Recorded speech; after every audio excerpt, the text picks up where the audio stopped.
Allraise has been at this now for 3 years, gone through the Me Too movement, now the Black Lives Matter movement, and at this very moment, a global pandemic. How much progress do you believe there's actually been over the last 3 years in terms of representation for women in the startup ecosystem?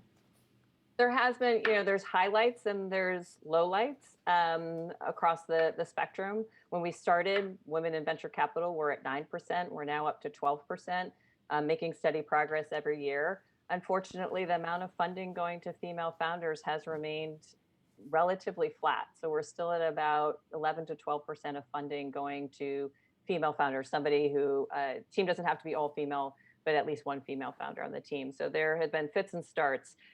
We like to say we're still in the first mile of the race.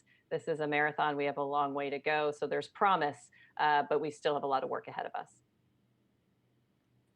Now, the representation of women in stories and media is also important. It's something that we're trying very hard here at Bloomberg to improve, and something that we work on every day to make sure that our show is a representation of all different kinds of voices. Allraise is now launching something called the Visionary Voices Initiative to help raise female voices across the board. How exactly will this work?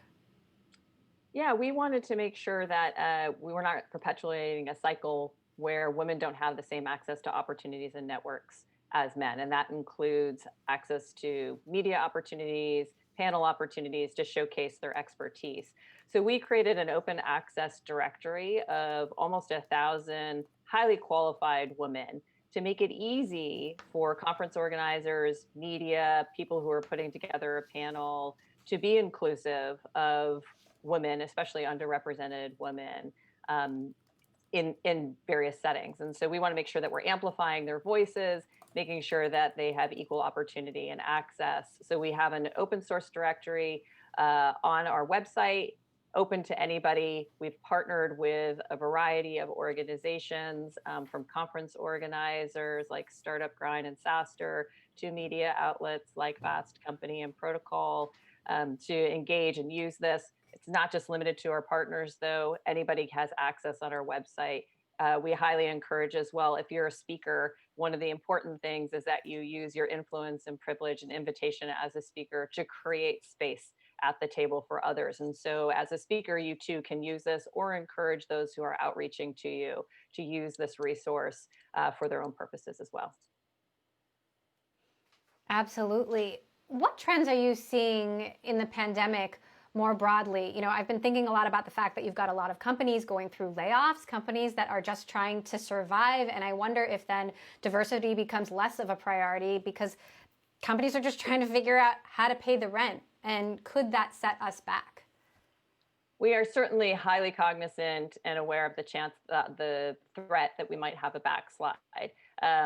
Certainly, we just did a study last week that came out that indicated that female founders are forced to be more capital efficient. So not surprisingly, they have less runway than their male counterparts. Yet I will say that more men are reporting that they have more concern about the future. So I think this is playing to a time when the leadership characteristics of women is coming into play. And despite the extra burdens that they're facing at this moment, women are rising to the challenge with trademark entrepreneurial resiliency, and their companies are ripe for investment.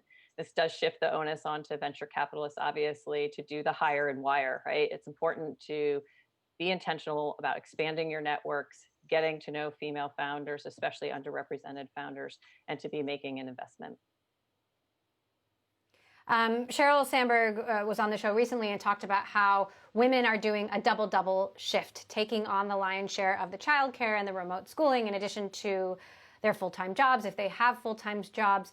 What sort of impact are you seeing on women founders who are maybe trying to get a company off the ground right now? How are they dealing with this? Or as you say, are they rising to the challenge perhaps better than some people might give them credit for? Certainly. Our COVID impact study does indicate that women are spending a disproportionately larger percentage of their time. So 50%, 52% of our female founders report that they're spending 7+ hours daily on caregiving versus only 26% of the male founders. Yet they also report that there is absolutely no impact to their business. So they're finding the time in the day to accommodate and be resilient in this prospect. But again, the onus can't only be on the woman. We have to create seats at the table, open up networks, be intentional about making introductions of female founders to investors, and make sure that those connections and networks are happening so that they can get access to the capital that they need. And what kind of trends are you seeing in terms of ideas that are being brought to the table, companies that women are trying to start? As more of us are working from home, there are new challenges and also new solutions. We've seen the rise of Zoom, for example, and productivity tools that help us work remotely. How is that impacting the seed stage where ideas are being generated? There's a lot of opportunity. We like to focus on that opportunity going forward. The next Googles and Amazons and Facebooks and Apples are going to be born out of this downturn. And so we see a lot of innovation happening across the spectrum from enterprise to consumer. One area dovetailing on what we were just talking about is family tech, where a lot of us are being burdened with extra responsibilities around care for young, care for our elderly parents. And so there is a boom happening in family tech in particular, huge growing market demand, and an opportunity to be making some investments in those companies. Meantime, how are you advising companies right now, smaller companies that are trying to work through this, that need to sort of rework and figure out how to run a company remotely and build a strong culture at a time when people are really struggling managing work and home, and it's harder to be inclusive when everyone is dispersed in different places? Do you have any recommendations for how companies can be thinking about this right now that'll help them potentially in the future? Yeah, we think it's even easier to actually be inclusive at this point in time. Virtual has tasked everybody to rethink so many different processes.